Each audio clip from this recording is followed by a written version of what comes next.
What's up, everybody? I'm here with Sushi, Mango, Andrew, Carlo, and Joe. How you guys doing? Very Hey, good. hello. Very, very G'day, good. g'day, mate. How are you? Reporting man. to you from the land down under. Yeah. So, wait, men. What's it called? Men at work. Thank you. Well That's done. right. Well Yes. done. The land of Vegemite. The land of Vegemite. That's the word. Oh yeah, I love Vegemite. yeah. So these Yeah. boys are from Australia. They're getting on at 10 a.m. when it's 7 p.m. here. So nice little time difference. But guys, why don't you just kind of explain your page a little bit? If anyone's listening, they don't know who you are and what you guys are about. We'll go Yeah. for it, Carl. You want to give it a run? Well, I reckon you should give that a run. I reckon you should You could. kick it off. No, Well, I think you should start it. Oh, I think Definitely, we Andrew. should. Definitely, Andrew shouldn't give it a run. Well, I could. I'd rather not. You do it because I you want just me to feel do it? sorry for talk, you know? All right, I'll do it. No, you do it, Carl. Or you want me to do it? Yeah, go ahead. You go ahead. Do it? Hey, Yeah, hey, you do it. hey, Adam, you do it. I'll do it. Yeah, just take the first one. What is it like? It's like Abbott and Costello. Who's on first? He's on second. What's on second? Oh, gosh. We basically we're a little comedy group out of Australia, guys. We do what we call ethnic comedy over here. So basically you have a lot of the same sort of comedians over back in Toronto and in America and so forth. But we sort of emulate our family, friends, parents. And bring that type of comedy to the people around the world, I guess. So our page is we've got 3 ethnic dads and some ethnic mums, and then we basically bring that type of comedy around the world, and around Australia. So yeah, it's been a lot of fun.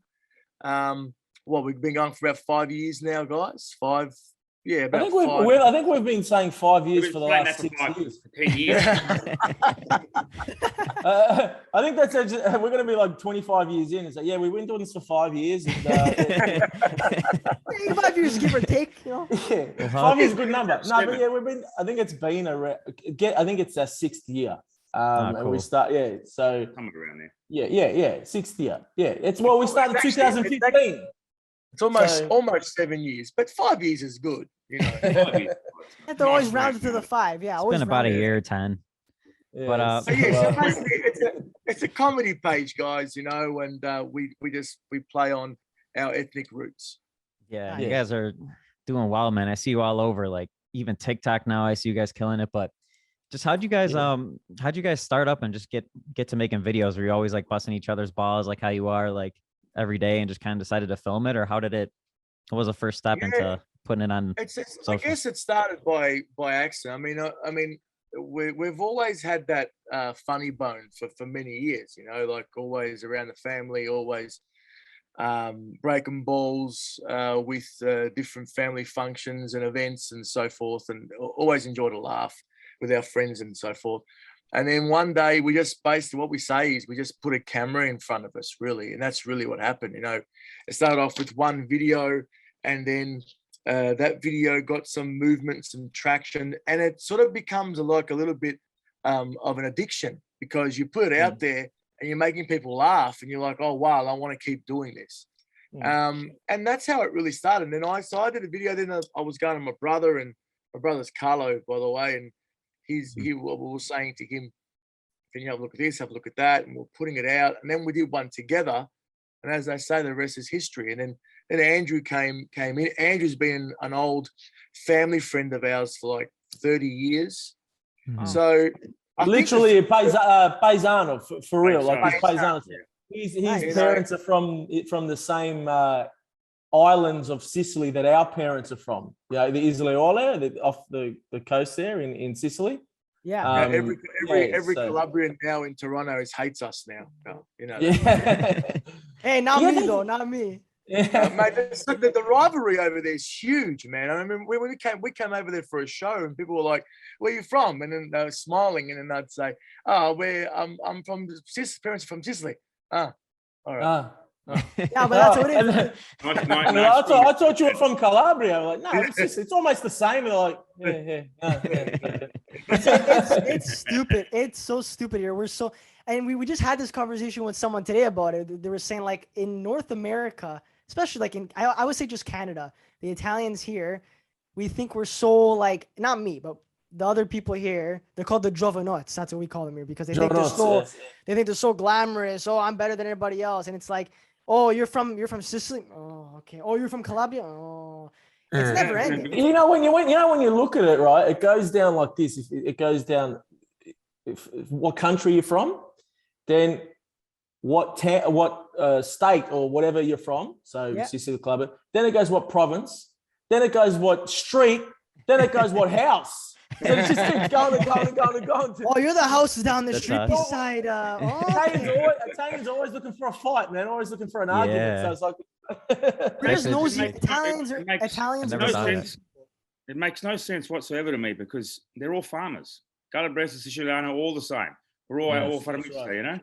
So what the hell's the difference? The rivalry used to be pretty fierce here, but it seemed to have sort of passed on. It's not quite as fierce as it used to be like 20 years ago. I think it's also the dialect too. Like I don't know what it is. But okay, Calabrese, our language is disgusting. It's pretty gross. But like you got a lot of hate. Yeah, but in Sicily too, like it doesn't. I don't know. They're speaking African, man, in Sicily, man. It's like what? So you go to Sicily, it's like, what the hell's going on? What are you talking about? Like, the worst is Barez. Barez, the dialect. Barez is hilarious. It's like Portuguese. Wasn't Lino Banfi Barez from Bari? Yeah, Lino Banfi was Barez. Yeah, it's like speaking Portuguese. It's full on the Barez. You got a lot of Portuguese in Toronto, in Canada. In downtown, like St. Clair, yeah. So, you're Portuguese. We got a lot of Greeks in Australia, in Melbourne, where we're from. Like we hardly got any Portuguese. We've noticed that. All here. Is there besides Nando's? How many? Nando's how many like? Nando's over there? Huh? You guys got Nando's chicken over there? The only Portuguese we're familiar with over here is a chain of chicken restaurants called Nando's. Yeah, we have that. Yeah. I don't have it in Chicago, I don't think, but I think we. But like how many Italians immigrated to Australia? You think like is it kind of more recent? No, in the 50s, in the 50s and 60s was a huge influx, and I actually looked at it not long ago. I looked at it, the stats on who has the biggest population outside being Australian. And it said English, obviously, because Australians are basically English, convict English. Mm-hmm. So they came here as whatever. And Italian was second. So we've got the biggest population. Yeah. So it's not. I don't think it's as big as like America and Canada, because you guys are just like you guys are everywhere. You guys are hardcore. But there's a lot. It's obviously a lot. No pun intended. Yeah, for real. Yeah. So there's quite. There's quite a lot. Yeah, there's quite a lot, and I think what's happened though is in Australia, this is what I think anyway, is that because the Italians came so early, they came in the 50s and 60s, right? And then the rest of Europe sort of followed a little bit later in the 70s and 80s. So a lot of the Greeks, your Macedonians, your Croatians, and so forth. So, and we find that the Italians in Australia now don't. Not that they don't hold tradition, is they still have tradition, but they're not as traditional and as patriotic as these other countries. Yeah. It's kind of how America is too. Like I feel like Toronto is a little bit. I mean, a little bit. It's getting watered down more and more, I'd say. You know. Yeah. From the way we. I still think. Oh, sorry, Carl. I still think though that Australia's got a bit more of the culture of the Italian culture. I shouldn't say the culture. They hold the traditions a bit more than America, because the Italians came to America in the early 1900s. Yeah, they did. Right. So with us it was the 50s. So it's like the opposite effect. Yeah. So we've still got a little bit more than the Americans, but the Americans, when you guys are Italian, you guys are Italian. Like, love to show it for sure. You're more Italians than Italians. You're more Italians in America, those ones. Yeah, I know, for real. A lot of people like to joke about it and stuff like that, you know. But, it is Oh, really, we love it. We love it. We love seeing it. We love watching it.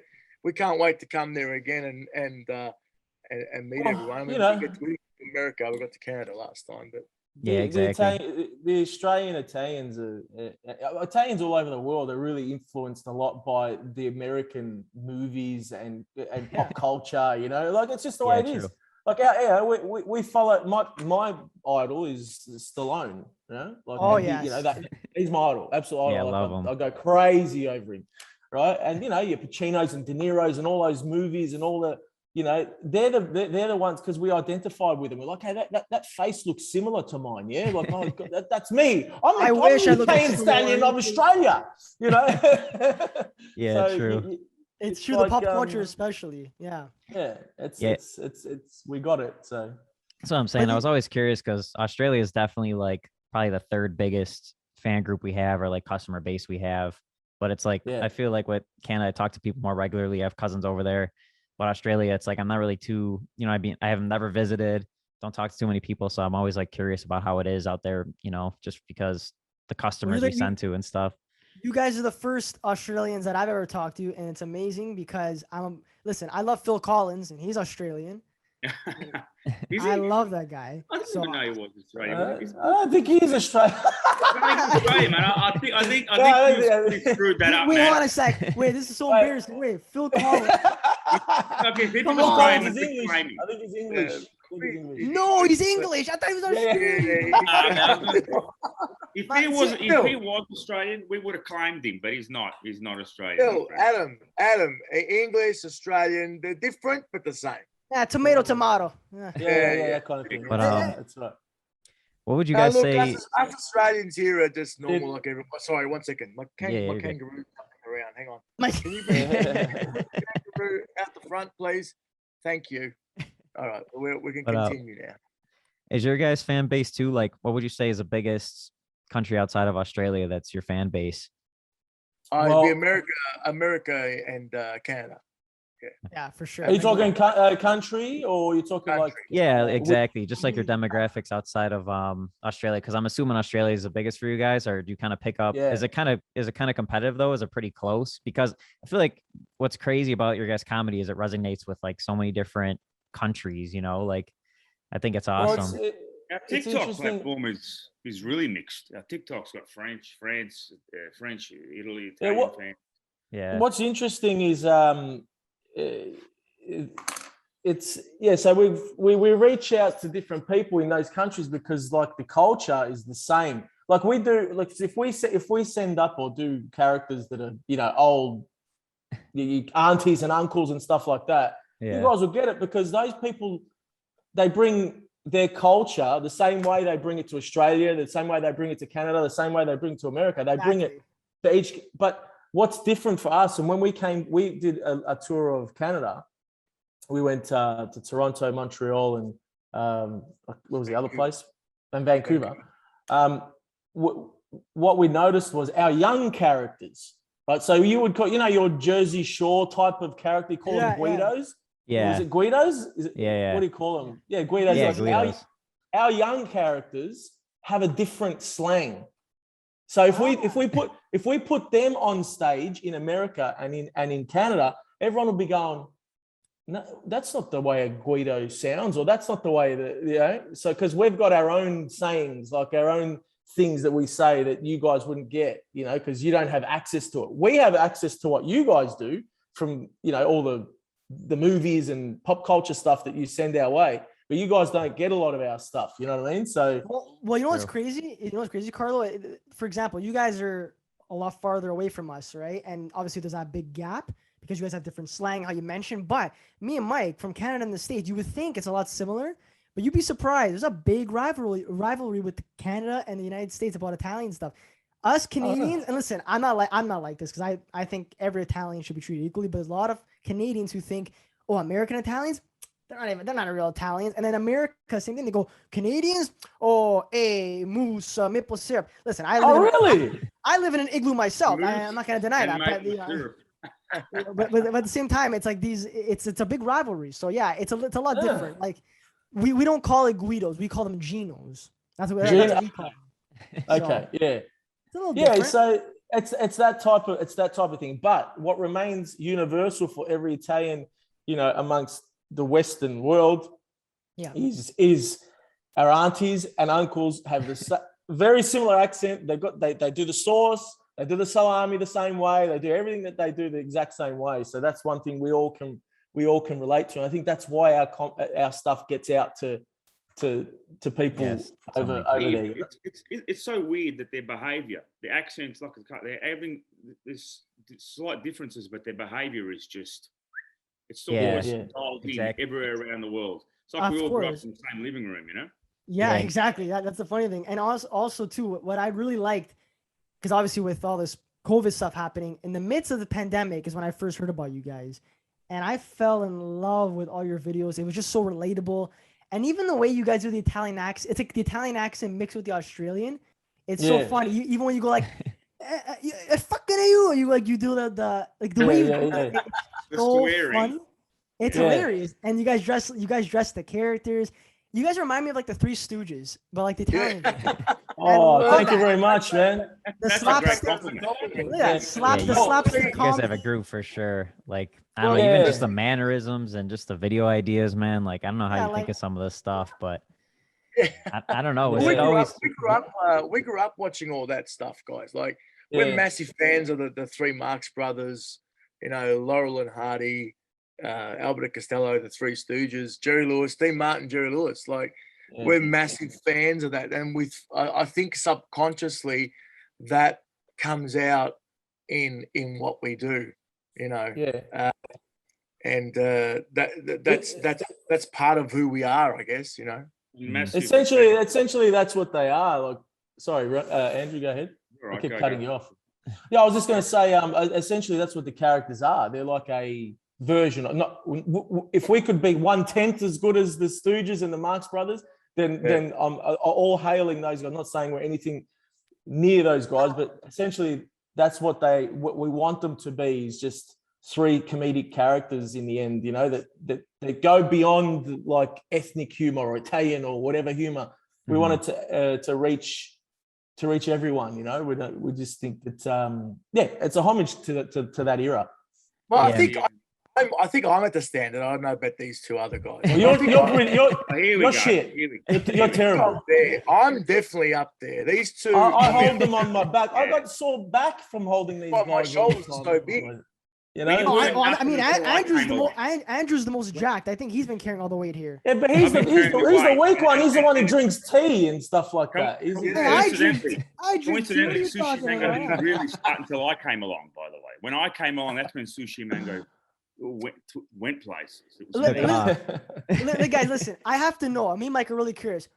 What does Sushi Mango? I was gonna say mango, like a manja. What does Sushi Mango mean? Oh well, that's how'd the name come about? I'll tell you what it means. All right, and this is an exclusive. It means absolutely nothing. You're right.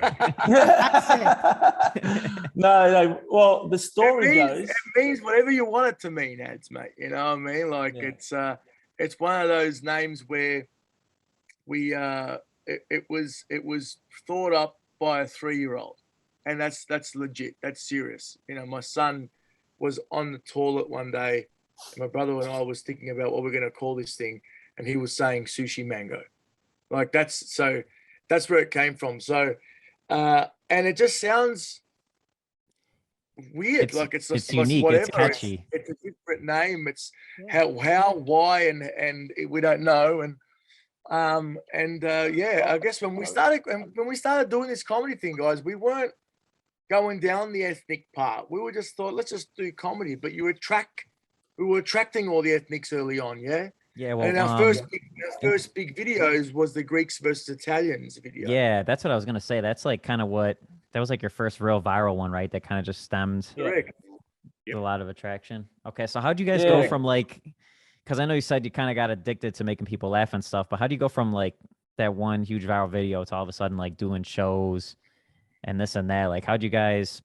I don't know. It just seems like a lot of again, because I'm very talented. I got so much. No, it's. Well, I think it was a natural progress. Like when we started it, we had the name Sooshi, quirky name Sooshi Mango, and we didn't start it to be like, hey, we're going to be the next, Three Stooges or whatever. We were just meeting up twice a week, doing these videos, and it was us just having an absolute laugh.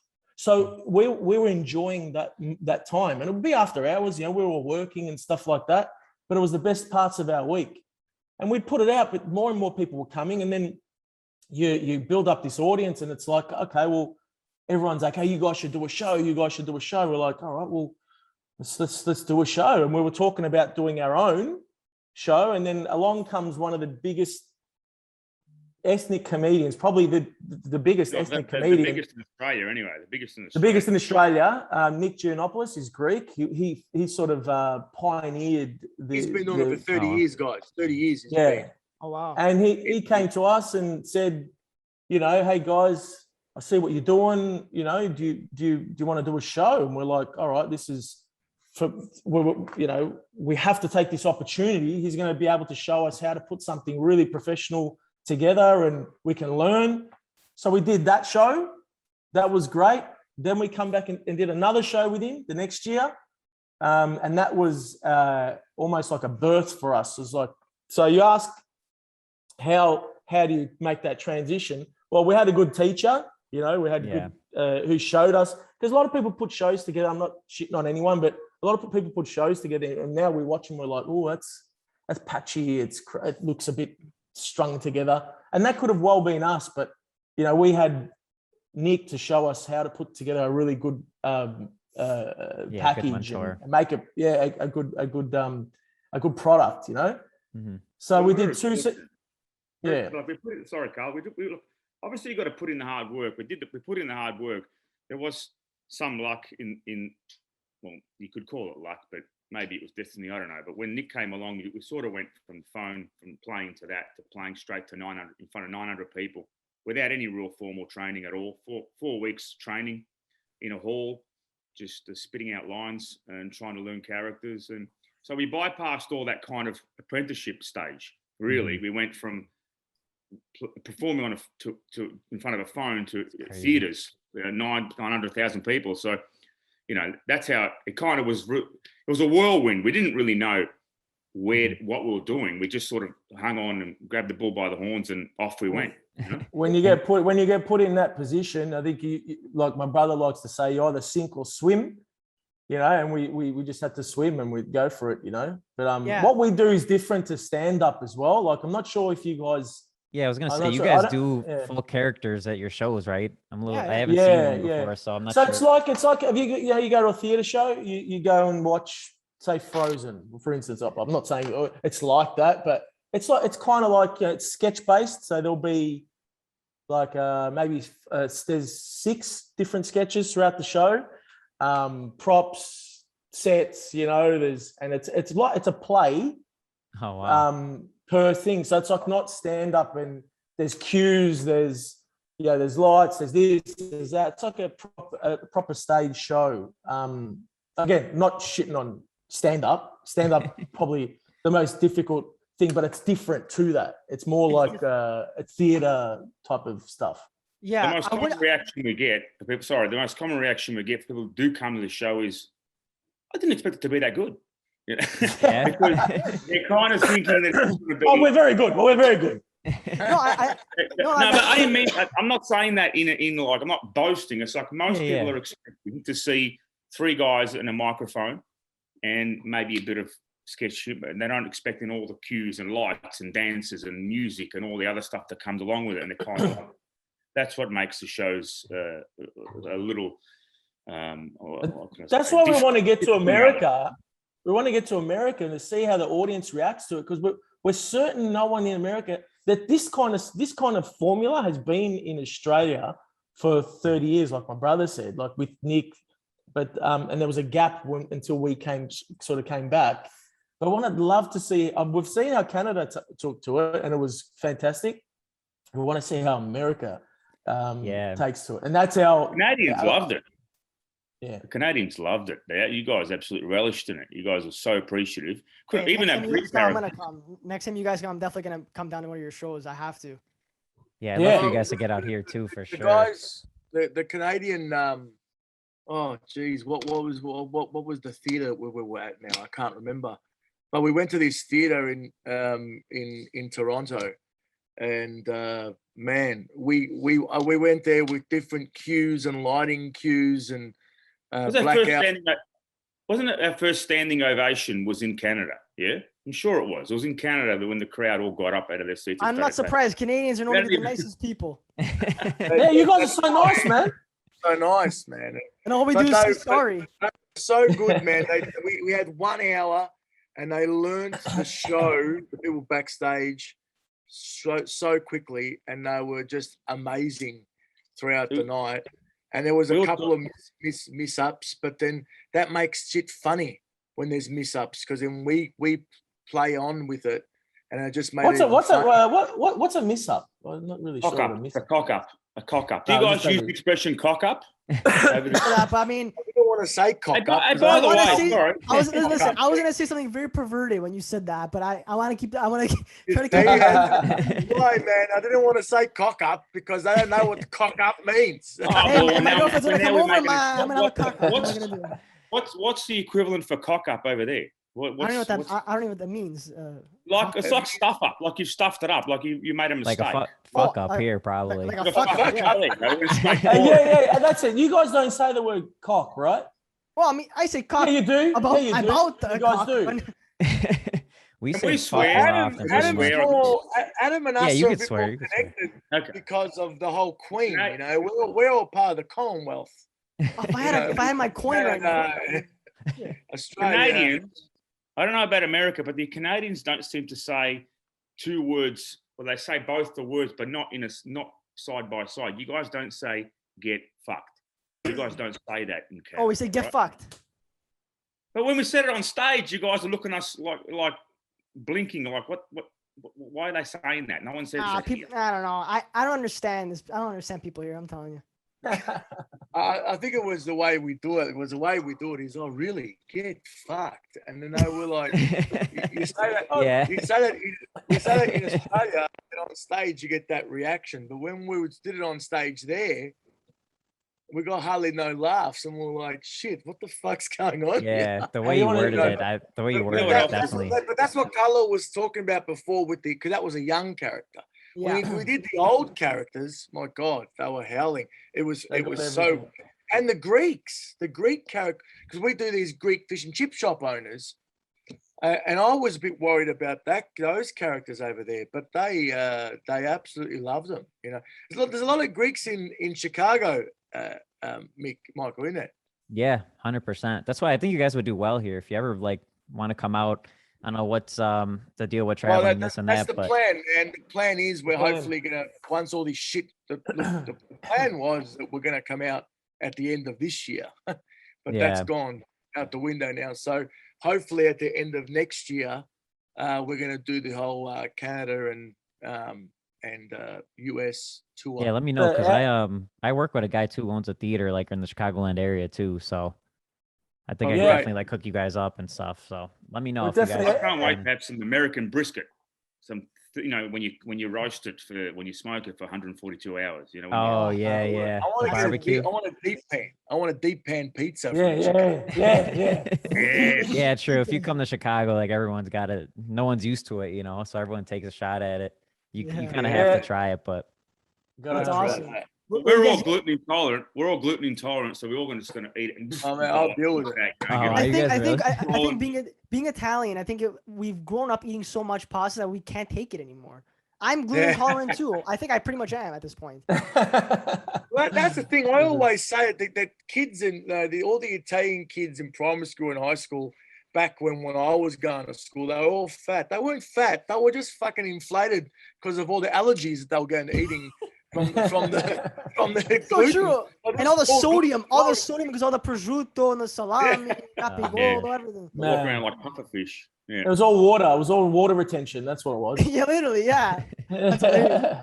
You know what I really like? You know what I really like, guys? So I have my own show called The Up and Adam Show. Mike has the Hardcore Italians podcast. This is like a dual thing we do, right? Together. What was that? Yeah. Say that again. My show is called The Up and Adam Show, right? But me and Mike collaborate on his Hardcore Italians podcast and my show. So what you guys said before, I wanted to talk about, because you mentioned about you loved Abbott and Costello, Three Stooges, all these people from like back in the day, right? And these people are legends that I guess like essentially they live on forever, their legacies. So it's nice to hear that, because I'm an old soul, and Mike has that too in him. Like he loves like things that I like as well. And that's what my show is geared towards. So I have a question for you guys, actually, that's kind of geared towards all the retro stuff. Do you think that comedy back in the day is better than comedy now? That's Ooh, a Good tough question. oh, good I think we're question. all- Well, I guess to add I on thought to he was that- going to say, which one do you like the best? The Three Stooges, but that's a good Yeah. question. Yeah, well, Yeah, well, really. well, even like, for example, That like, was good. That was good. even like, for example, too, like, I guess add on to that, what do you guys prefer? Even if it's too general, what do you guys prefer, I guess? Look, for me personally, there's nothing that makes me laugh harder than old school humor.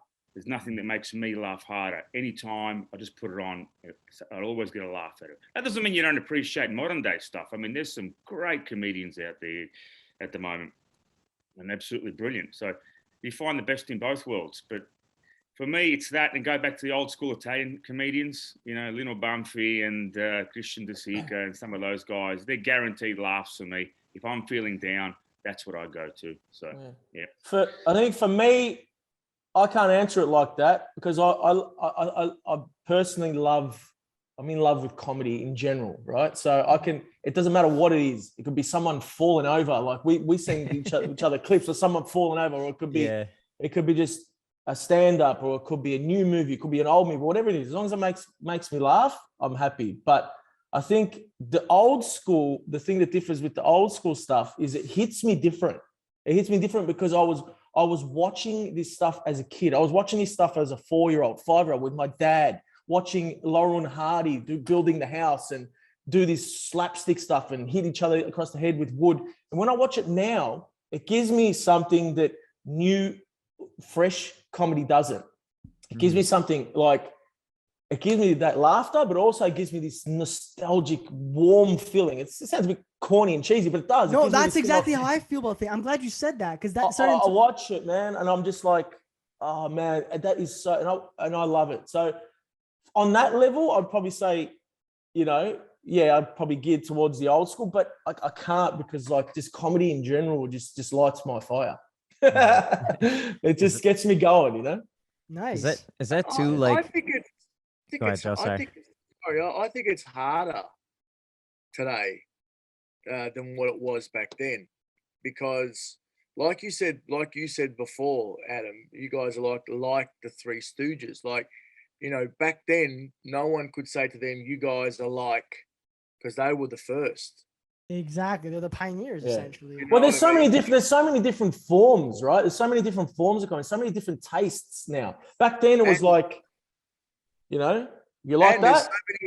there's so many more comedians. Like, you look at the state, like if you went back in the 80s, there was like 10, 20 stand-up comedians that were good, that you knew about. Now there's fucking thousands of them. Yeah, you know. true. And then also the platform. Like, if you wanted to be a stand-up comedian, you had to go to a stand-up comedy like the Comedy Store or this, that, the other, whatever it is, and you had to go and do your stand-up over and over every night, perform it, this, that, the other. That's how you built your audience. Now you just do something on TikTok or Instagram or whatever it is, viral, you know, and you build your audience that way. So it was you know, and I can't bag that way, because that's the way we launched. That's how it's been 5 years for us for the past 7 years, because we launched that way. But you still have to have talent. Okay, that's something you can't not have, and you still have to be funny. It's very hard to learn how to be funny. You can go and do a stand-up course. You can go and learn how to deliver, but comedy timing is something I think that you're born with. You know. So I don't know. I think I love both. I love what's happening now and what happened back then. I think the reason what Carlos said is the same. I watched the Three Marx Brothers, and I watched that, And I remember my dad laughing at it. I remember us laughing at it together. I remember seeing it for the first time. Like, you remember that. But they were the first. They were the first ones that created this havoc. And now we are like them. But hopefully we can do it a little bit different, you know, to create our own legacy. Because I think that they're building the statue now, I think, at the front of one of the theaters. I'm not joking. Yeah. So is it like, is your family pretty funny and stuff? Because you guys are both brothers, and you both, like you said, you can't just, it's hard to learn comedy. Like, you kind of just have a feel for it, you know? So you guys are family friends. Like, was it always just that way? Like, how'd you develop that? Our dad was funny. Our dad, he was a character, you know? He was a jokester. He liked all that slapstick stuff. He loved comedy. So well, he was a pretty out there character. He's the reason why we know all that stuff, Carl. Yeah, you know. Yeah. Andrew's father as well is a very funny character. So our fathers my dad's really animated and real corny, stupid dad jokes I grew up with. I love those are the best ones.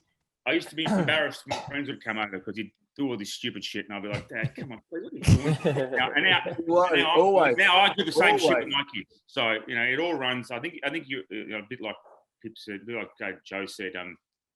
You either got a funny bone or you don't. And Andrew's dad, I've known Andrew now for 30 years, and we've been doing the same. Every time I say hello to him, we've been doing the same thing for 30 years. Same routine with my dad. Same routine for 30 years. What's the routine? Like, left or right?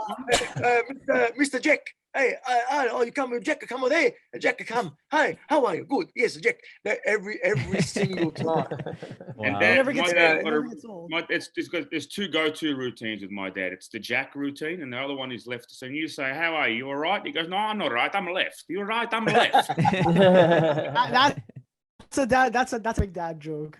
Yeah, that's right. I could see you guys probably have so much comedy in the bank, like growing up with each other for 30 years too. Like, you guys probably just think about like old times and just come up with some skits, huh? Like, where does the inspiration for the skits come about? Is it like, I'm assuming? Yeah, well, we lived most of it. You know, that was the easy part. Like, a lot of the family, friends, and people that we know, and shit that people would say, and then you sort of think about shit that they would say. You know, I think that's a lot of the inspiration, or a lot of the. Needs to be if you put those characters in any situation, right? And like when you put on the character, we put on the wig and we actually become these stupid characters somehow. I don't know what. Like, we just have a different thought process, and you say different things. You get away with a lot more. You can say like more brash stuff to people, like, you know, you can just get away with it, right? So when you put those characters in any situation, somehow it just comes out funny. It's like putting your dad or your uncle in a situation and going, just say what you would normally say, and they come out and you record them. You're like, fuck, that's funny shit. Yeah, you know. Well, you know what it is. You know what it is, Carlo. I think it's because I'm an aspiring actor. I'm trying to get into acting and everything, and I got into it because I like exploring behavior, right? So, for example, let's say I'm playing a doctor, and I have to really get into that character. It's funny. You learn about becoming a doctor, right? And make it your own. So even with this, for example, your skits. When you guys play like your mom or you play your dad, right?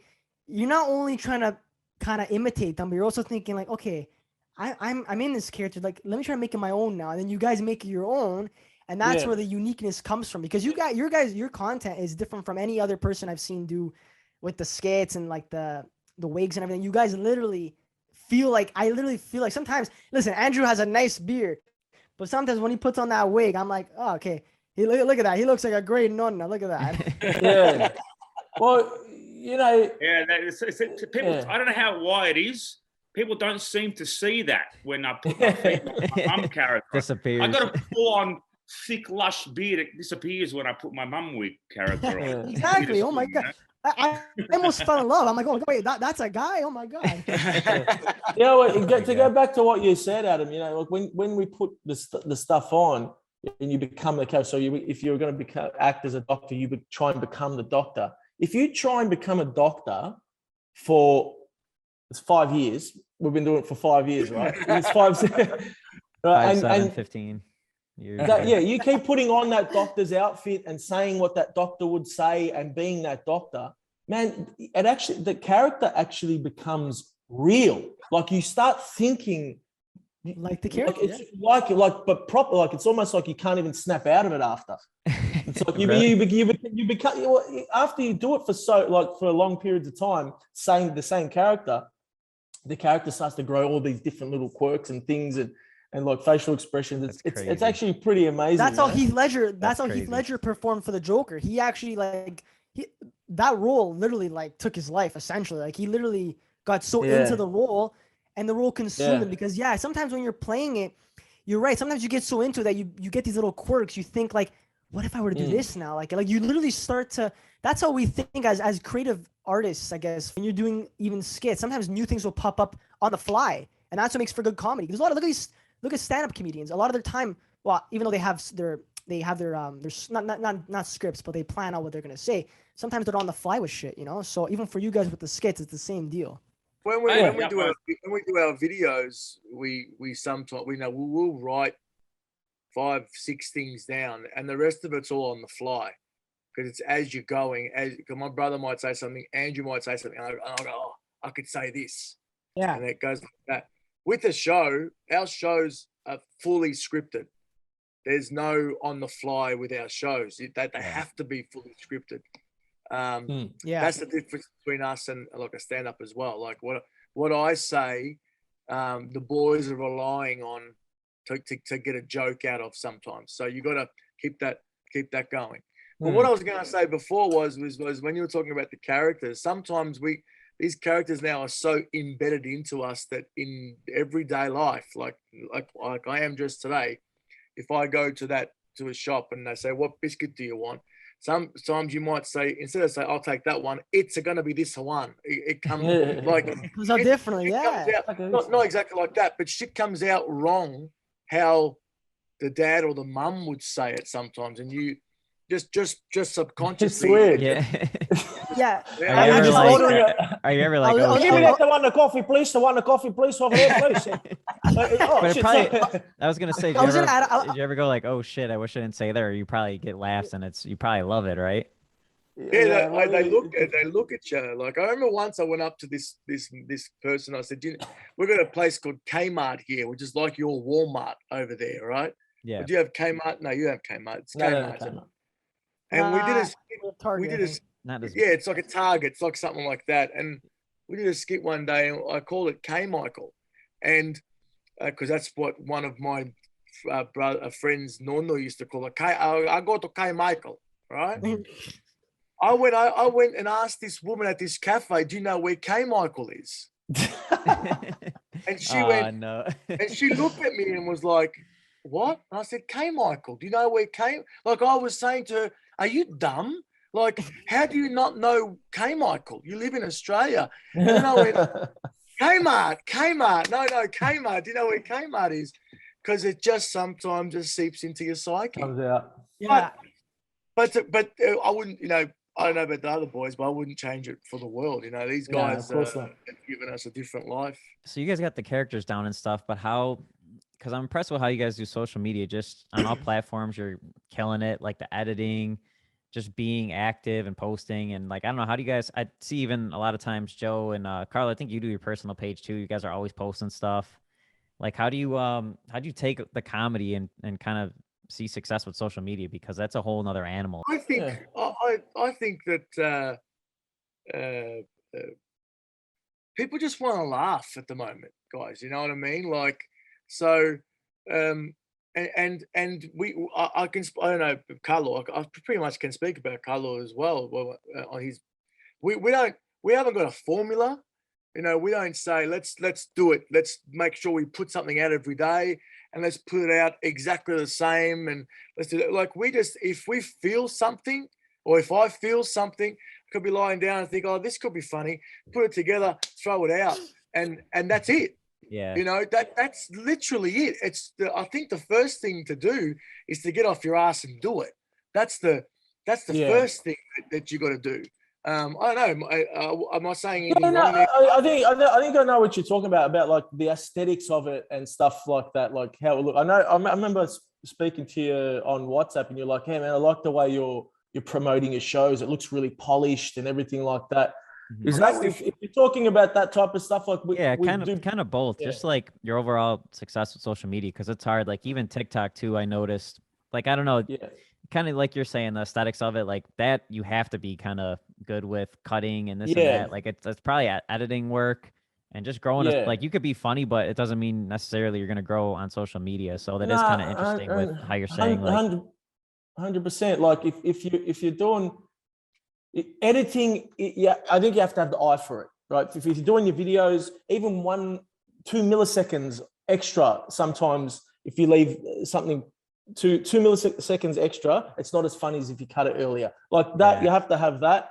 But in terms of the way we portray ourselves, yeah, I don't know. We try to keep it looking nice, and I also think we don't take too much. We don't take ourselves too seriously as well. yeah. And when it comes to promoting the show and being polished and being professional, yes, we take that seriously. That's one side of it. But when we start talking about ourselves, we don't take ourselves too seriously. And Yeah. I think it's all about just keeping people laughing, keeping people knowing if they come on and watch any of our videos that they're going to have, it's hopefully going to be funny. It's hopefully going to put a smile on their face. It's also, I was going to say, it's also seeing if you see something working, yeah, it's also being vigilant and seeing what works, seeing what doesn't, trying things, always trying.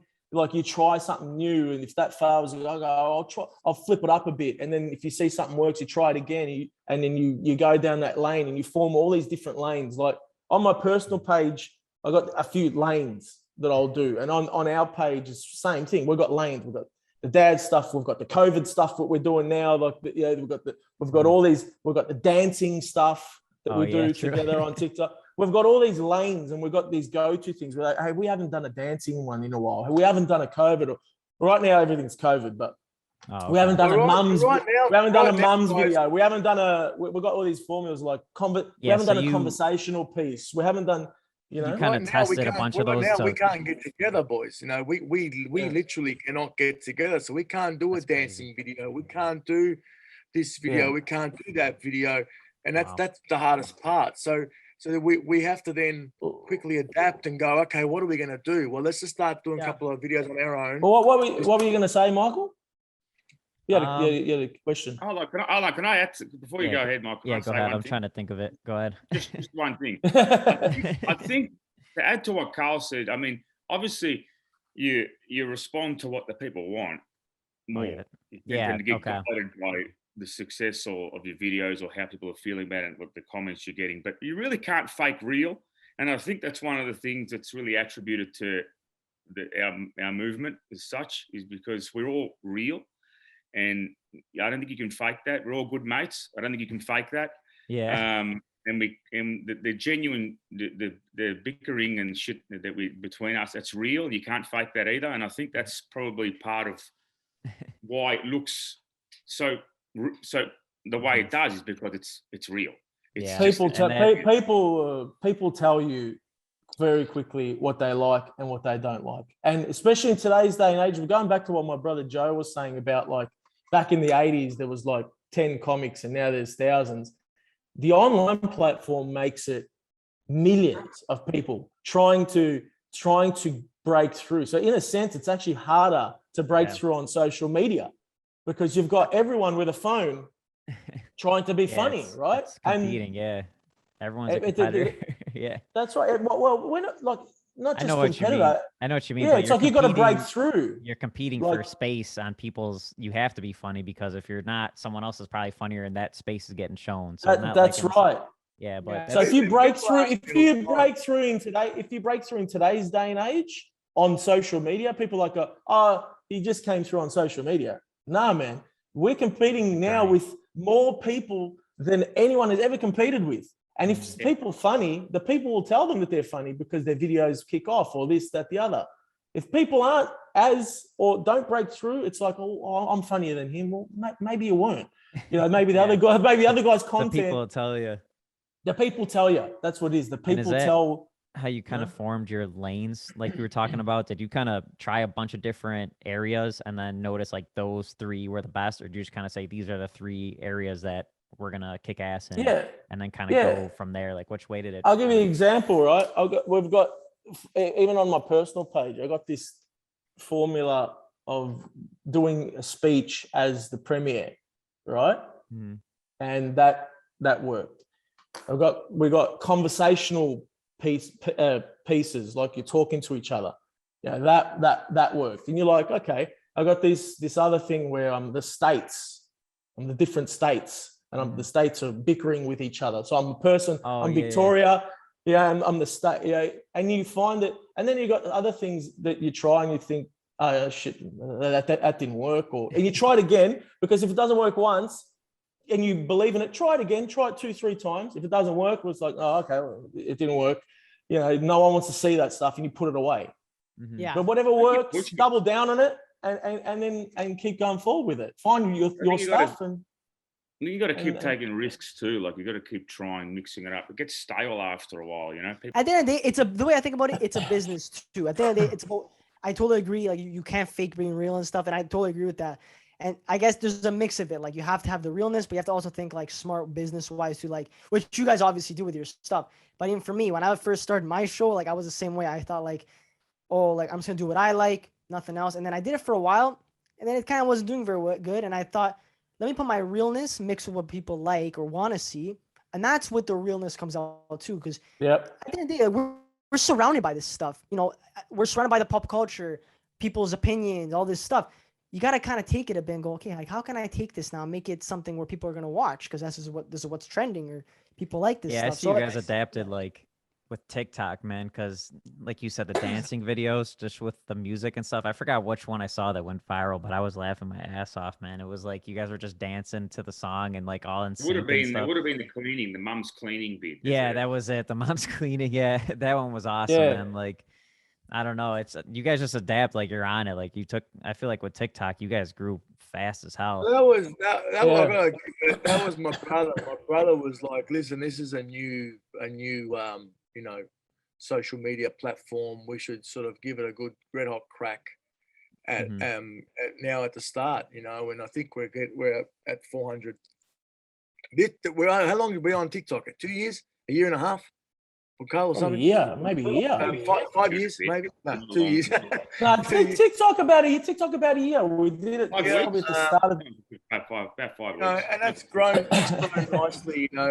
And those and like you said, there's those dancing videos. Because what we find too is that every platform has a different audience. Yeah. Your Facebook, your Instagram, your TikTok, YouTube, they're all different.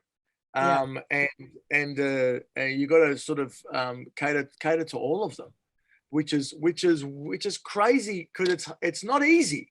People think it's easy. You got to put something here, put something there, put something here, do this, do that, put something over there, put something over here, do that. Like it is a lot of work. Some people go to me, oh, how do you guys, how do you do it? Or how did you become what you did? And I said, well, the first thing you got to do is just put something out there. That's your first step. You know, get it out, just do it. Yeah. And try. And it could take 5 years. The 5 years. Or it could take 20 years. The 5's the new 20. You know, I think it takes at least 5 years. We just broke the mold a bit, but it really does. Well, how long does it take? Any apprenticeship's 4 or 5 years anyway. You know, it's gonna take. Yeah. You can't just put out anything and expect to. I think we got a bit. I think we were lucky. You know, we hit something pretty early. But you know, if anyone's watching who wants to get on social media or listening who wants to get on social media, if you don't get anything in the first year, 2, whatever, just keep trying stuff. Yeah. Try stuff, and if it doesn't work, change it. Change it. With hardcore, it's going to be our 10 year. It should change. Better. Sorry, what were you saying? Said with hardcore, it's going to be our 10 year like later this month. And I remember the first couple of years, we didn't have there was barely anybody on the page the first couple of years. But that's why it's crazy to me with TikTok, because it's like what I got in 5 years of running Facebook, like people are getting on TikTok overnight. It's, you know what I mean? It's insane. Yeah. Yeah, Yeah, it's crazy. It's crazy. It's And I gotta different say, breed, though. I remember seeing hardcore on Facebook first, and I was amazed. I was like, man, look at this page; it's huge. And I started sort of talking to some people, and I was digging around. I was like, oh, who's the guy that runs it? We couldn't find. He was elusive. He was like hidden, and in the beginning of it.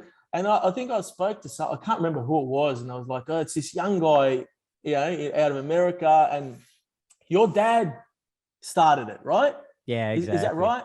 Yeah, Your he dad did. started it, and it was like it was a merch thing. It was merch, and then you took Yeah. over, and you made moves on social media to get it where it is now. And man, hats off to you, because Thank you. the branding, the way you market your merch and the merch you come up with, and the way you do things is spot on, and I can always appreciate. I know that's why you asked us about how, the aesthetics and how do you do it. It's like, because you're real switched Yeah. on with that, because what you've done with hardcore is like next level, and it's awesome. So Yeah, and that's why I love Appreciate working that. with Mike and stuff too. Like Mike has a great brand. That's why I took a liking. There's so many Italian pages out there, but Mike's it's the it's biggest, polished, man. best, It's very polished. perfect Thanks, word. bro. Yeah, it's and that's why I wanted to definitely. pick your guys' brain on some things, because I don't know, I love I don't know, that's what I love getting into and thinking about, and you know what I mean. So you Yeah. guys are, I feel like you guys are really killing it and really onto something too. So I feel like there's probably a lot I could learn from you guys as well. Just the way you guys are carrying yourself online and things like that. Definitely impressed on Yeah. your guys' end as well. That's a good friendship, man. We've enjoyed your friendship up until now, and we're gonna be friends for years to come. It's I can't wait for you to buy me a deep dish pizza, Mikey. Okay. I got you, man.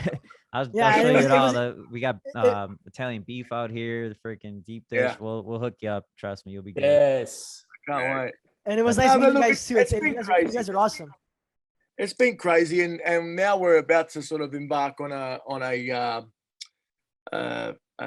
arena tour around Australia as well. So that we actually should be on this tour as we speak. Well, actually, what's month is it? It's 14th of September. We should have been a month and a month and a half into our arena tour, and we're locked up at home, unfortunately, in Australia. We can't do it. But So it's kind of pushed back for now. Do you guys plan? Is there Yeah, is it we're tough to supposed to- plan? Is it Yeah, tough to plan that date though? the date has been put quite. We've got a big Australian promoter sort of on board this year, so we've been lucky enough not to have to worry about the jigsaw puzzle of putting all these, because there's like 35 shows altogether. So he had to move it all from January to April next year. Yeah, I wouldn't want his job, man, because it's got to sort of all be, it's all got to place into place, and we just ring him up and go, "What's going on? Where's the new date?" And they tell us the new date. It's actually a lot hard. It's that guy must be, the team must be tearing the hair out, because we've got like an A rig and a B rig, and all the props have got to get everywhere. And coordinate all the venues. Yeah. Man, what a job! Jesus Christ, we owe that guy a. We'll get through it. We'll get through struggle to tell you now. We'll get to it, and it'll be great. But hopefully, next time, guys, what we've done is we've actually built this show so we can bring it to you guys. Yeah. So we made it this year. So like a lot of the jokes aren't really just Aussie jokes. They're universal. So we can't wait to bring it to you guys. Bring it to the dream is to get to Madison Square Garden in New York. I could see you And guys doing that's a dream of ours. We want to do that. And what's one in Chicago with what's the called the equivalent? There's a couple, maybe Soldier Field. I don't know if What's the one when Michael Jordan used to play at? Staples Center. No, not the Staples Center. not United Staples Center. Wherever Jordan played, United Center. But that's the dream, I wonder which one's bigger. But yeah, United Center, yeah. Yeah, then here I think it's what's it here? We might need this. What's that one you got there? In Adam, you got that big one in Toronto. Which Oh, is Scotiabank Arena, Who? Air Canada Center. It used to be called Air Canada. Out of it. Hello? Air Canada Center. Now it's Scotiabank Arena. Right, Yeah. right. Yeah, sorry, I cut out there. Sorry, yeah, either Air Canada or Scotiabank Arena. Yeah, sorry, I cut out. My camera cut out. Yeah, we'll see how we go. We'll see how we go. But that's the dream, you know. And who knows? With any luck, next time we come on the podcast, we'll have our own show or a movie, because that's where we want to get to eventually, you know. Oh, that'd be amazing. yeah, of I can't course. wait. Yeah, so. If you guys tour Canada and America, let us know, and we'll definitely have you on the podcast again for sure. But in the meantime, everyone listening, go give these guys a follow. You guys are on Twitter, or what are you on? TikTok, YouTube, Instagram, Facebook, anything else? Or That's it for now. Until the new one comes. That's it for now. yeah, until the new one comes. True. But All also, it's awesome meeting you guys. Thanks for having us. You guys are awesome, and yeah, man. Stay safe, and hope to talk to you guys soon. Yeah, Yeah. thanks, guys. It was nice. It was great meeting you guys. You guys are awesome, and it's been a pleasure following you guys and having a laugh all together. You know. Yeah, it was gentlemen. great catching up with you guys, man. Thank you so much. Thanks, guys. We really appreciate it. Thank you so much. And to all your listeners out there, I hope you enjoyed it. I hope you all understood us. There is going to be a subtitled version coming out very soon. All right, Joe. You could edit the subtitles in. I'll send you the Yeah, podcast. Oh well. You know what? Listen, it might take 5 years. 5 years. Yeah, right. 5 years. 20 years 5 later. years to Another time. 5 years. No, I'm just Guys. messing with you, buddy. All right. Thanks, guys. See you guys. Yeah, talk to you Yeah. guys. Have a good one, man. Ciao, ciao. Cheers. All right, bye.